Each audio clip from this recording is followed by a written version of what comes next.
about 1.5 years ago, this project really started. That was with a request for capital investments. That was a process that got approved. And that's why we're so happy today that we have started the works. But as you can see, we are already pretty far in the making. First, all the turf was removed. Then the substructure was repaired to make sure that there's good drainage and that there's a good slope. Then we realized we're actually ahead of schedule. So actually today was going to be the groundbreaking, the laying of the first roll. But what we're going to do today now is the ground closing. I just heard from the Minister of Finance, he's looking for a little a cut in the budget. So he's donating his time together with the Prime Minister to close the field here today. So yeah, we're going to put you guys to work. And this is the last piece of turf that is going to be glued. Once you put it down, do not make a mistake because we corrected all little errors that were there. So the pressure is on you guys now to close it. And once this is then closed, the finishing is still going to be done with the middle circle, different lines that still need to be put, as well as the goal posts that need to go up as well. I believe that outside of the capital expenditure project for the Ministry of Finance, that this for me was, I would even consider a passion project. When the Department of Sports came to me about finalizing this process, I was very, very excited. And at that time I was even speaking to Yes, and I said, yes, I want to have the highest quality of everything. Make sure the best of everything that's coming. And they work very, very hard to get it done and get it in the budget at that time. And it's just the beginning. And I'm very excited to see the end process. And I'm hoping that the next government actually continues the part that we started, which will be the bleachers and the track, and on the same level of quality. I also want to thank the National Sports Institution, I forgot the name of it, for their work in this process, and all of our partners actually. I think I just asked Mr. Singh earlier on, I gave him a hug and I said, are you excited? And because I know this is also something that the Federation has been affected for a long time. We want to hold international level games here and also start to increase our tourism product, bringing athletes here, bringing competitions here. So this is not just about sports for us locally, which is also the most important part, but also for our tourism product and bringing more heads in beds. So I'm very excited for the final process, and I'm hoping to make the first goal on the pitch before we leave. I'm proud to be here because, of course, sport is near and dear to my heart. And our Minister of Education, Culture, Youth and Sport couldn't be here this morning. But I have sat in that function, as has Mr. Arian. So I think that's probably one of the reasons why when any sport project comes up, it gets our 100% support. A lot of things took longer than we wanted. So I'm glad to hear for once a project is ahead of schedule. That is something that is sometimes unheard of. So I want to congratulate the NSI, the sport department, all of the football enthusiasts and stakeholders who made this possible, because you realize in these situations that you need the federation, the local federation, their affiliations with the international agencies, and of course the support of our kingdom partners to be able to execute to this level. So it is a great example, I find, of the SDG 17, right? Partnerships for the goals. So we really want to be able to get our youth to be able to showcase right here on St. Martin. Over the last few years, they had to travel out to even host local games in Anguilla and different places. And now we will be able to do what we were doing prior, hosting all of them. I can remember a time when we had a track team from either somewhere in Northern Europe coming here during their winters to train. So it is not only a facility that can be for our local use, like our minister mentioned, to showcase international games, which will put heads in beds, but also to be a training facility for those internationals that have cold weather to contend with. And I remember them saying the track was a tough one because of the wind. So it's a good place to train. When you get on your own track, you'll be flying. So I want to thank each and every one, the contractors and all who continue to grind, because I know YESC is one of those pushers for government of St. Martin and sport. And I look forward to seeing this project finalized. And like Minister saying, being there to kick off the first ball, run the first race. So we're gonna have to get in shape so that we can all ensure that we're building a happier and healthier St. Martin. Congratulations on this great next step. And until we see each other for the next step, let's keep up the good work. Prime Minister, I think you've set the tone nicely. As CONCACAF, and I should say that I bring greetings and salutations from the CONCACAF family, and in particular our President, Victor Montagliani, and our General Secretary, Philip Maggio. Partnership. Football doesn't work well without partnerships. It can't work without partnerships. The government is an important stakeholder in football. The media is another important stakeholder. All the persons here represented are stakeholders of the game. And without partnerships, it just won't work. For me, it's a particular pleasure in being here this morning. I had the occasion to visit the facility right after Irma. And so Big Sid and I and the president and others, we toured the facility at the time and saw the damage. So for me personally, and as a part of the CONCACAF family, we're very happy to be at this ground closing and look forward to utilizing this facility. Prime Minister, you've already mentioned, and the Minister has mentioned, the many opportunities that this will allow. I can tell you that the tremendous costs that have been borne by the Federation in having to travel to other facilities, and then the possibility of hosting tournaments. So I want to congratulate everyone that has been involved. I want to congratulate the Federation for the leadership and the persistence in ensuring that this partnership resulted in this ground closing happening today, and look forward to being here to attend many of the games and to host competitions here so that we can help you meet that heads to beds objective that I know the government has, and so that the Minister of Finance and the Minister of Sport and the Prime Minister will smile. So once again, congratulations to every single person that is here. Thank you very much. It's an honor to be here. I think, first of all, because it's teamwork. If you look at this team, it's beautiful here. We're all standing here for the closing of this piece field here, the stadium. I know it's the first phase, has shown the importance of sports. What we're doing here is not for the Prime Minister, it's not for the Minister of Finance, it's for the youth of St. Martin. When they go out there and represent us on a field like this, when it's finished, they will do it with pride and honor. And that's important.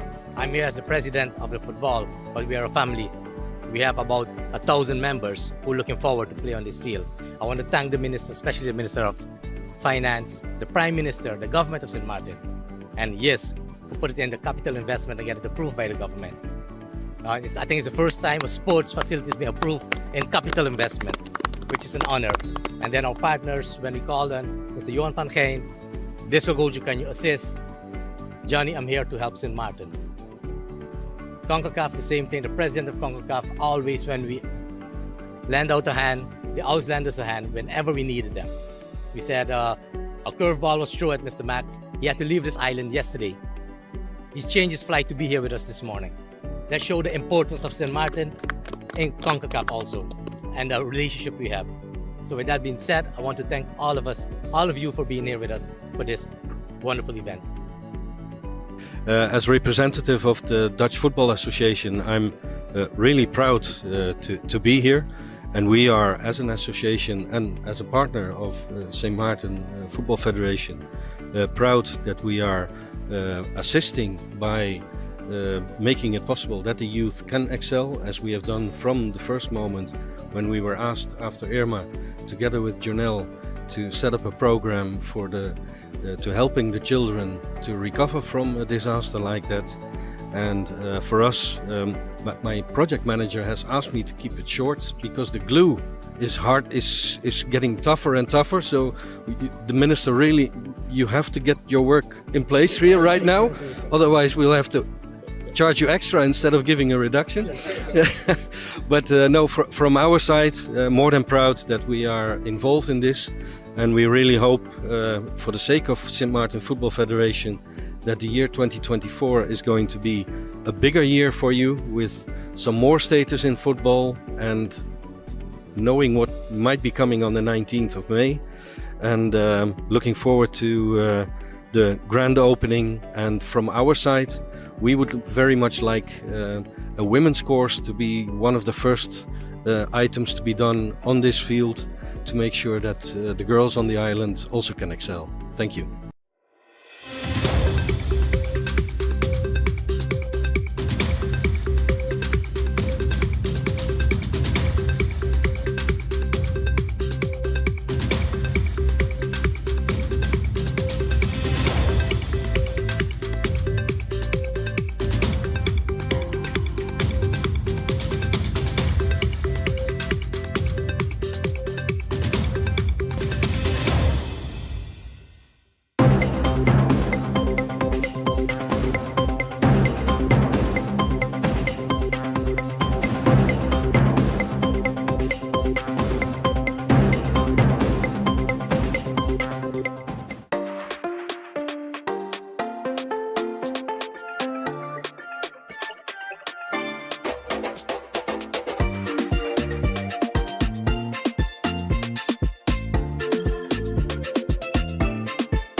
For all of life's twists, turns, and defining moments, RBC is a blend for all of you.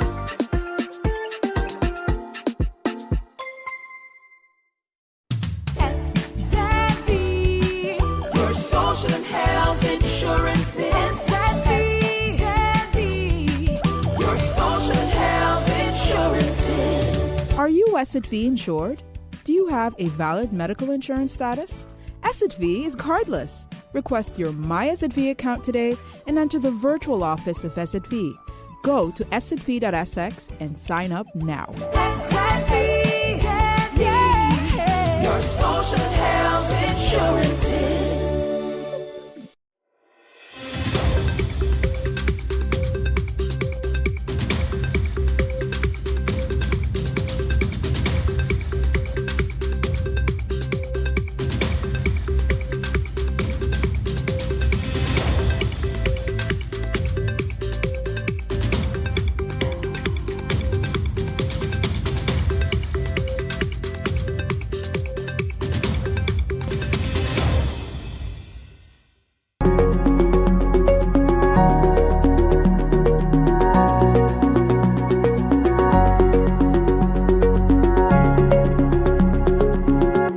The board members currently consist of 3, myself as the president, Mr. Harold Richardson as the secretary, and Darcy Dufestook as the treasurer of the board.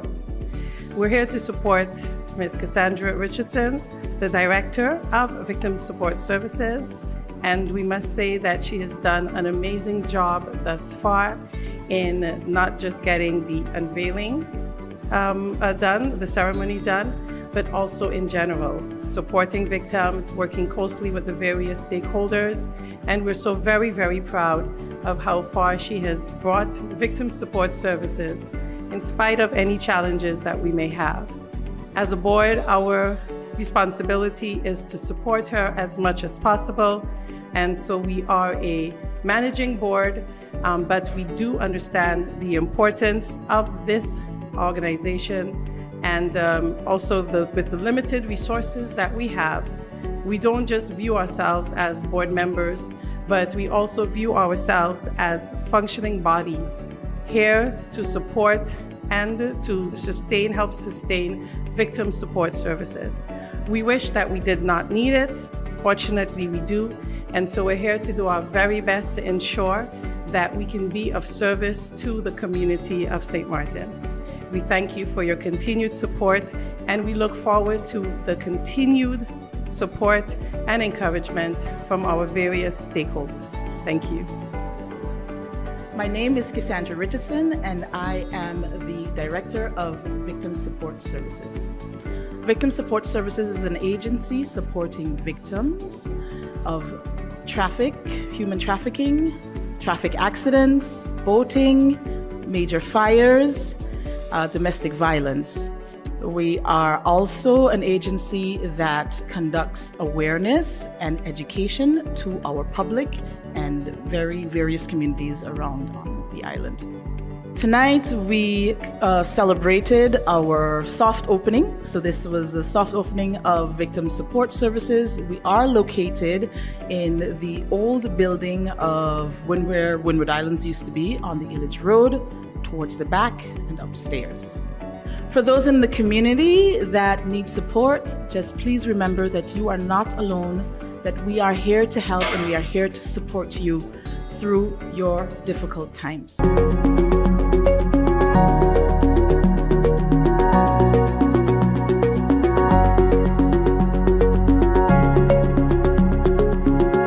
The initial budget for 2024 of the Collectivité de Saint-Martin amounts to 267 million euros, with 200 million allocated to operating expenses and 66.8 million to investments. This year, the financial effort is focused on structuring projects and improving the living environment of residents in line with the work initiated in 2022 and 2023.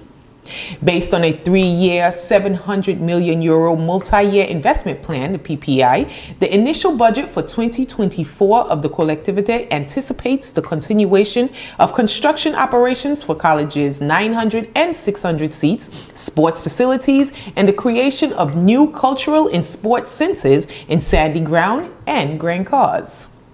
Complete rehabilitation of public lighting, road network repair, and neighborhood beautifications are scheduled in the 2024 budget.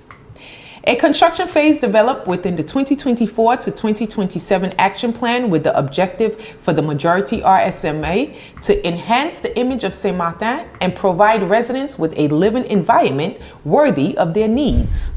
I'm pleased to announce that the budget was passed by a majority vote.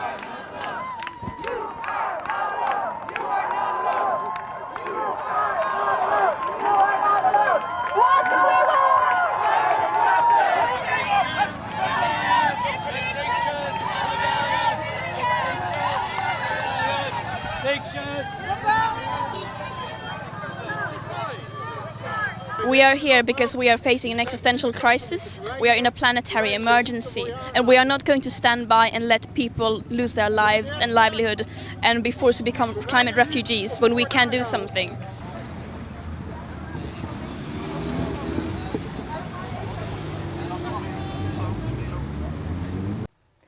Now, Dutch police have arrested several climate activists who attempted to block a main road in The Hague.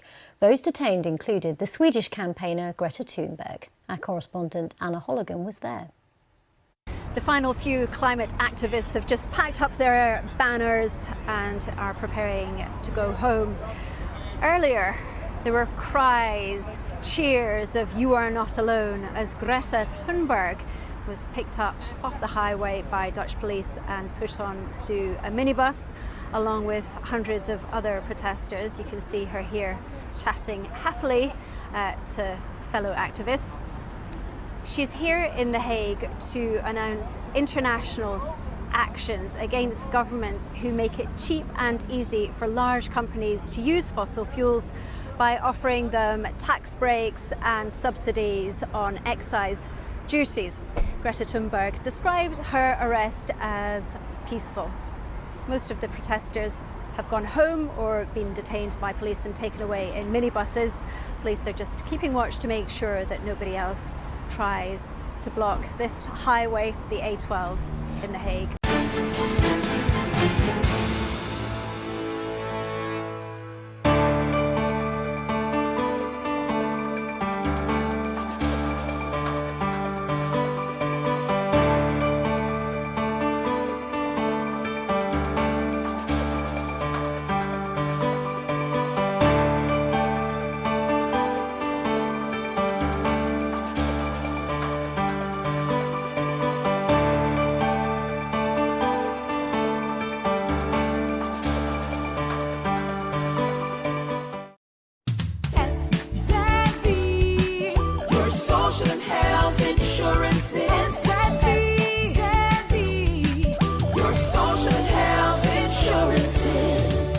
SXV insured? Do you have a valid medical insurance status? SXV is cardless. Request your My SXV account today and enter the virtual office of SXV.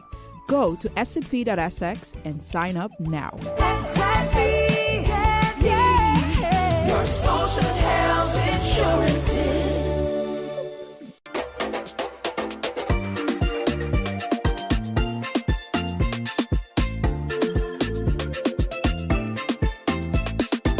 For all of life's twists, turns, and defining moments, RBC is open for all of you.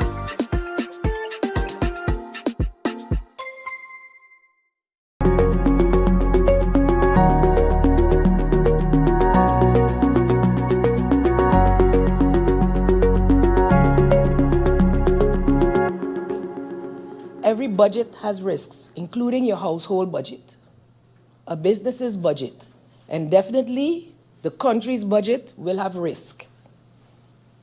And we pray that we do not face the type of risks that we faced in 2017 and 2020 and 2021. I think we had enough of that.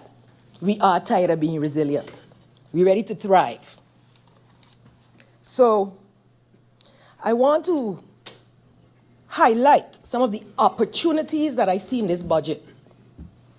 As Minister of Finance, Member of Parliament Irian just mentioned, we have opportunity for progress because whereas we didn't have balanced budgets with surpluses in the past, 2023, and with God's help, 2024, barring any circumstance, will also be balanced and with a surplus.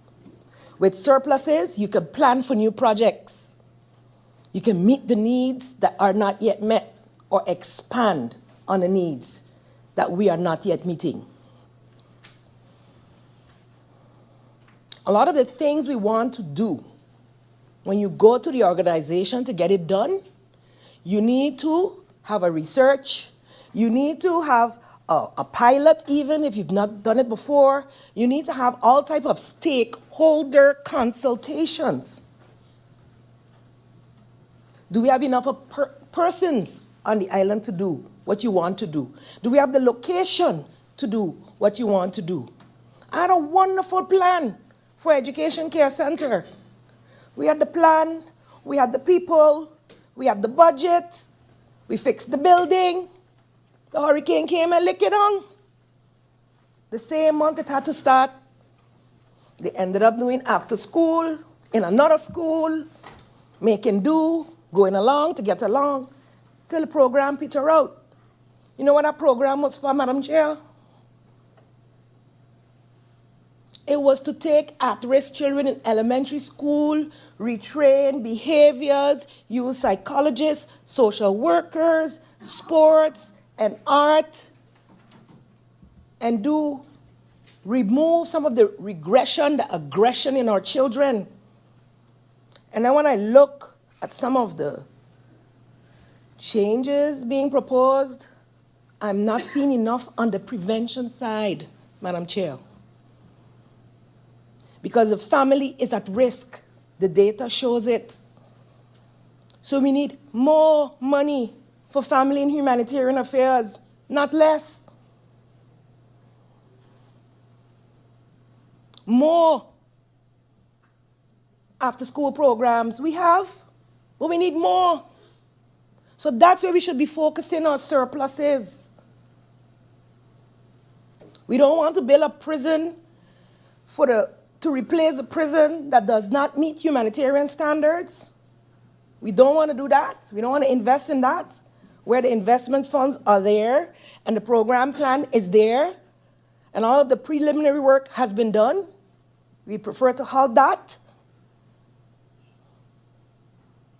than to say, do the same to rehabilitate our youth, but not just rehabilitate those who are already going on the wrong path, focus on new programming for prevention. And ask the professionals what is already being done and what are the challenges you face. You can't just throw money after bad. You have to actually look at what you're doing and involve the professionals, Madam Chair, across ministries. So I appreciate initiatives, but it has to be realistic. We are not on the campaign trail anymore. Stop fooling people that you could fix a problem in 6 months. Stop fooling people. Thanks to great, hardworking civil servants and the guidance of our Minister of Finance, we have financial statements that are approved. These kind of things we can throw in the wind because the average person doesn't think about them. You can't eat these things. But like I've said, without these things, we can't eat. And I think we need to do a good job, a much better job, of educating the people as to the reality of governing. The reality of governing. The approved capital expenditures, he mentioned over 100 million sitting there for execution. So let's get to executing. There's no need to be bashing at this point. We are poised for progress, like I say. And incoming government have the opportunity to execute. Let's just get it doing. We also have the budget room to borrow. And we have opportunities to have discussions to take some of the debt that we've had due to COVID and hurricanes, and let's talk debt swap for development. Let's start to have that conversation on a higher level. Because as small island developing states, we should not be in debt for disasters.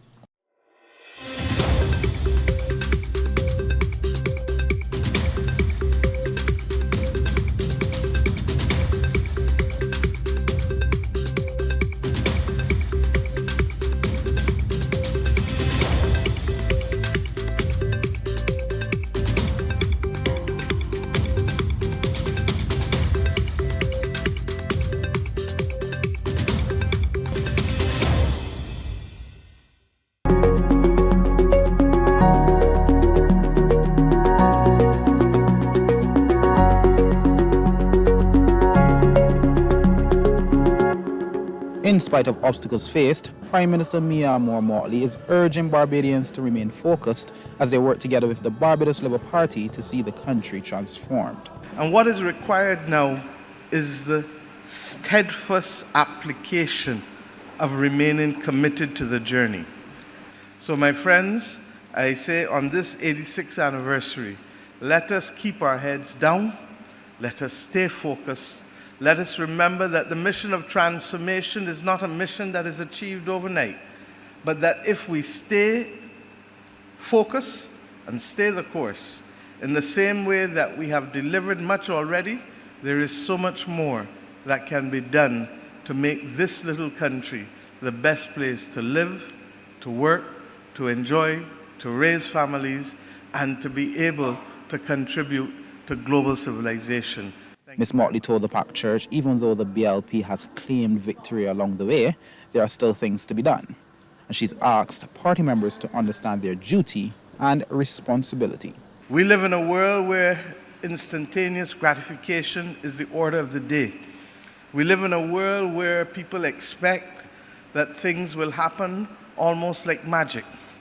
But we have to anchor ourselves and to remember that the journey that we take is not an easy journey. And if it were an easy journey, others could do it regularly and often and without any problems. But the journey of staying the course and remaining focused on that which we intend to do in the journey of transformation will have its ups and its downs. But what is necessary is the will to continue and to stay the course. Additionally, President of the Senate, the Most Honorable Senator Reginald Farley, made a donation to the church on behalf of the Barbados Labour Party for its work throughout the community. Akeem Plinkett, CBC News.